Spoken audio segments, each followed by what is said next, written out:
తాకట్టులో ఉన్న బంగారాన్ని విడిపించి ఆ రోజు ఆన్లైన్ రేటుకే మేము కొంటాం. Sharma gold company.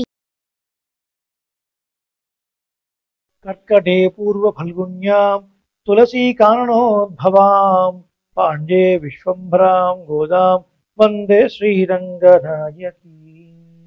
ఆండాళ్ దివ్య తిరువడిగలే శరణం. అస్మద్ గురుభ్యో నమః. సుమన్ టీవీ ప్రేక్షకులకు నమస్కారం. తిరుప్పావై కార్యక్రమానికి స్వాగతం. ఈరోజు మనం గోదాదేవి అనుగ్రహించినటువంటి తిరుప్పావై ప్రబంధంలో 4వ పాసురాన్ని చూడబోతున్నాం.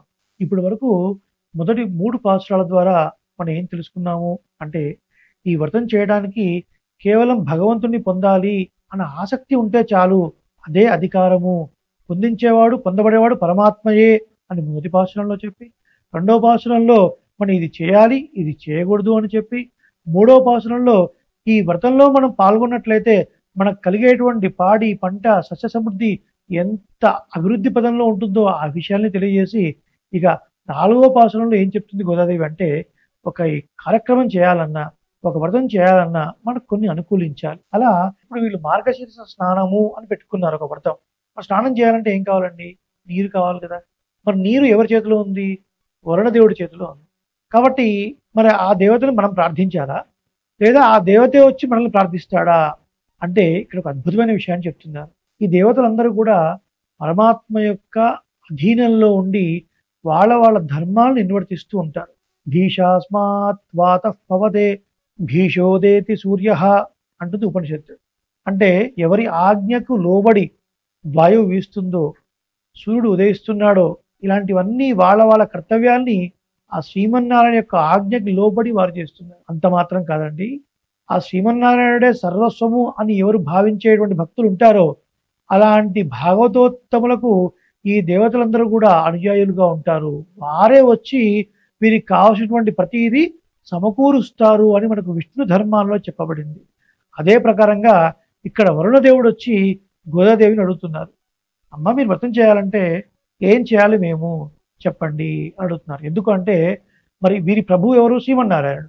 అలా సంతోషించాలి అంటే ఆ శ్రీమన్నారాయణ యొక్క భక్తులు ఏం కోరుకుంటారో వారికి ఇవన్నీ అందించాలి. తద్వారా తమ యొక్క ప్రభువు సంతోషిస్తాడు. ఈ విషయాన్ని మనకి పాశురంలో అలా వరుణదేవుడికి గోదాదేవి ఇలా నువ్వు వర్షించాలి అనే ఒక క్రమం మనకు తెలియజేయబడుతుంది. భాగవతోత్తముల యొక్క వైశిష్ట్యం ఏంటో ఈ పాశురంలో తెలియజేయబడుతుంది. భాగవతోత్తములు అంటే ఎవరు? పుండుం సోరుం పరుగునీర్ తిన్నుం వెత్తులయం ఎల్లాం కണ്ണన్. మాకు తినే ఆహారం ధారకం పోషకం భోగ్యం అన్నీ కృష్ణుడే కృష్ణుడే కృష్ణుడే అని సర్వకాల సర్వ అవస్థలందు కృష్ణుని అందే మనసు నిలిపినటువంటి వారు ఎవరైతే ఉంటారో వాళ్ళని భాగవతోత్తములు అని అంటారు.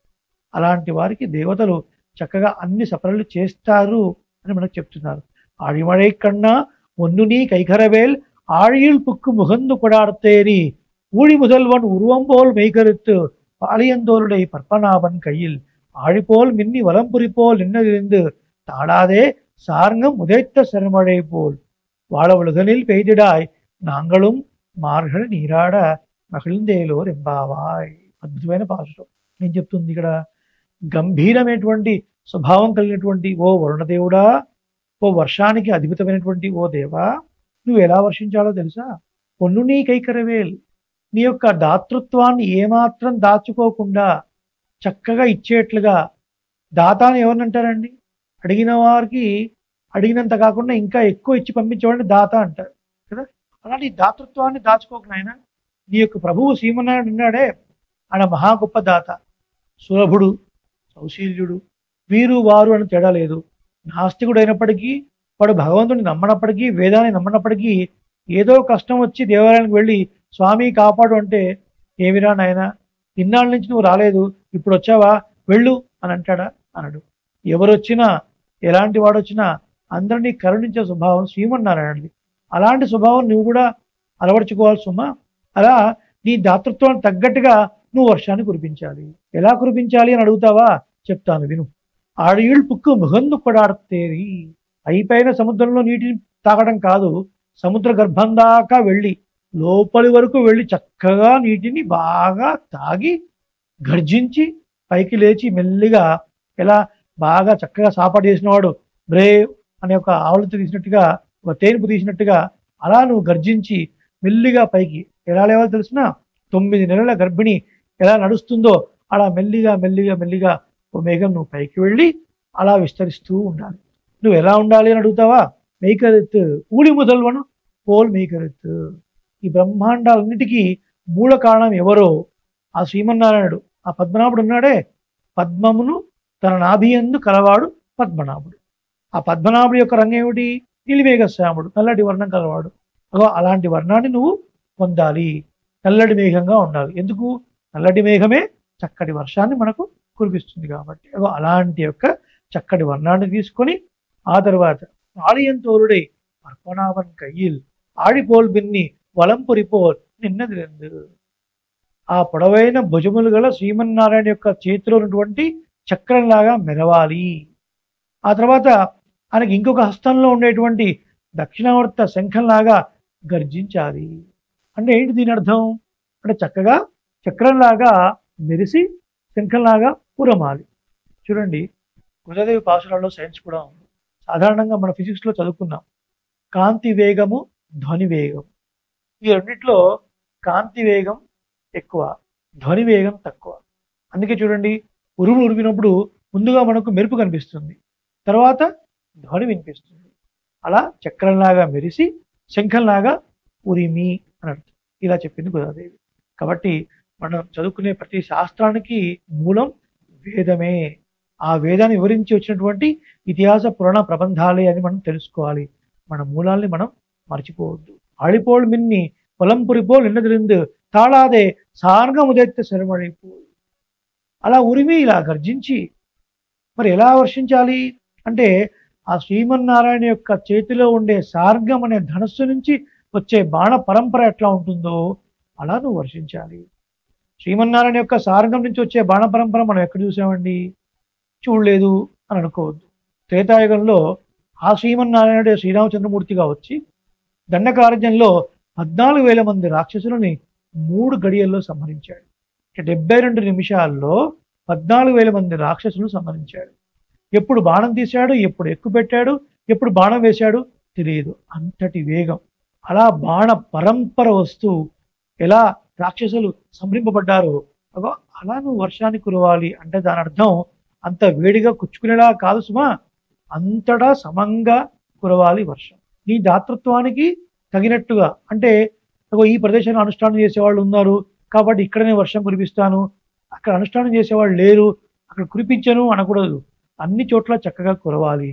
కురిసిన వెంటనే మర్నాడే ఒక్క చుక్క కూడా నీళ్లు లేకుండా ఉంటుంది కొన్ని ప్రాంతాల్లో.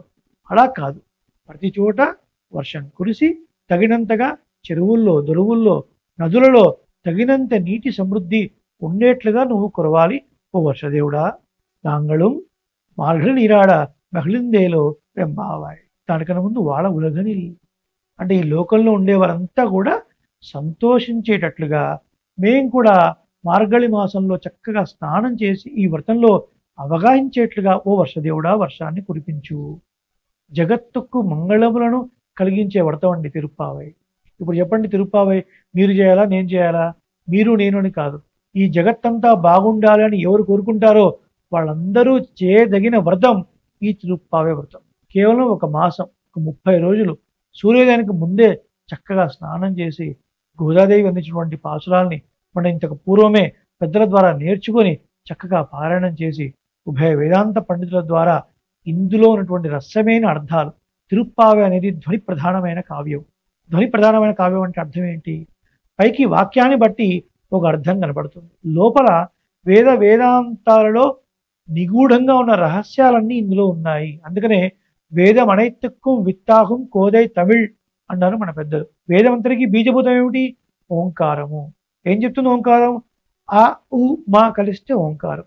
మా అంటే జీవుడు, మకారవాచ్యుడైన జీవుడు అకారవాచ్యుడైన శ్రీమన్నారాయణుడికి ఊ అంటే ఏ అని అర్థం, శ్రీమన్నారాయణుడికే చెందినవాడు అని అర్థం. అలా జీవ పరమాత్మ సంబంధం చెప్పబడింది. అంటే ఓంకారమే మంత్రం. ఆ ఓంకారంలో ఏం చెప్పబడిందో ఆ ఓంకారం నుంచే అనంతమైన శబ్దరాశి అంటే వేదము, వాంగ్మయం ఎలా బయటకు వచ్చిందో అలా ఈ తిరుప్పావైలో కూడా అనేకమైనటువంటి రసమైన అర్థాలు, అలాగే వేదాంత రహస్యాలు ఇందులో నిగూఢంగా ఉన్నాయి.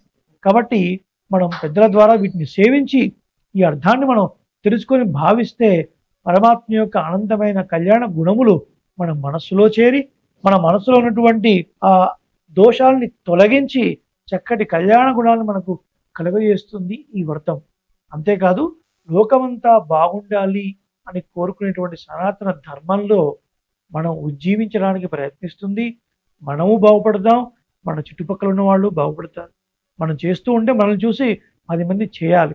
కేవలం భక్తి అంటే మనం ఒక్కరమే కూర్చొని అనుభవించడం కాదు, 10 మందితోని దీన్ని మనం అనుభవించాలి అనే విషయాన్ని మనకు గోదాదేవి చాలా చక్కగా చెప్పింది. అలా భగవంతుడిని పూర్తిగా నమ్ముకొని ఎవరైతే ఉంటారో భక్తులు, అలాంటి వారికి దేవతలే వచ్చి సహాయం చేస్తారు. మనం వెళ్ళి ఇంకొకరిని ఏదో ప్రార్థించాల్సిన అవసరం లేదు, వారే వీరి దగ్గరికి వస్తారు అని భాగవతోత్తముల వైభవాన్ని ఈ పాసులను మనకు తెలియజేసింది గోదాదేవి. ఇంతటి అద్భుతమైన పాసురాన్ని భాగవత ఆచార కటాక్షంతో మనం సేవించాం. మాతృశా కించనత్రాణ బద్ధగంగణపాణయే విష్ణు చిత్త తనూజాయై గోదాయై నిత్య మంగళం. జయ శ్రీమన్నారాయణ. శ్రీమతే రామానుజాయ నమః. స్వస్తి. అనేక మంగళ శాసనాలు.